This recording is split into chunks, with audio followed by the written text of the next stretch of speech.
एक समय की बात है जब महर्षि विश्रवा कठोर तप में लीन थे। उनका ध्यान केवल तपस्या पर था। इसी समय राक्षस कुल की सुंदरी कैकसी ने महर्षि से विवाह का प्रस्ताव रखा। विश्रवा ने उसे चेतावनी दी, यदि तुम शुभ समय में गर्भ धारण करोगी तो तुम्हारी संतान धर्मात्मा होगी, किंतु यदि तुम संध्या समय से करोगी तो संतान क्रूर होगी। तो कैकसी अपने अधीर मन के कारण अंधकारमय संध्या में गर्भ धारण करने का निर्णय लेती है। उस निर्णय का परिणाम रावण के रूप में सामने आता है।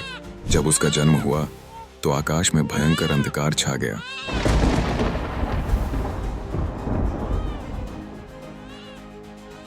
बिजली कड़कने लगी और चारों ओर भय का वातावरण बन गया।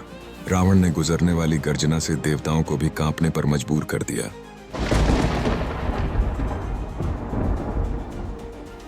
यह गर्जना केवल अंधकार का नहीं बल्कि एक महानता के भविष्य का संकेत भी थी।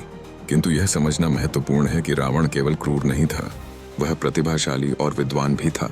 उसने ब्रह्मा जी से अमृता का वरदान प्राप्त किया और शिव जी की आराधना कर त्रिलोक का विजय संकल्प लिया।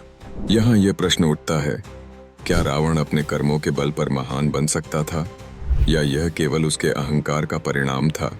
यह इस बात पर निर्भर करता है कि हम कैसी दृष्टि रखेंगे।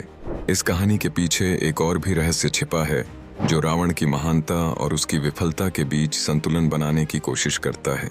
आपको पता होना चाहिए कि हर व्यक्ति में एक सृजनात्मकता होती है जो उसके कर्मों से ही प्रकट होती है।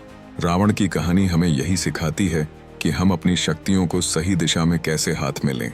क्या आप इसे समझ पाए?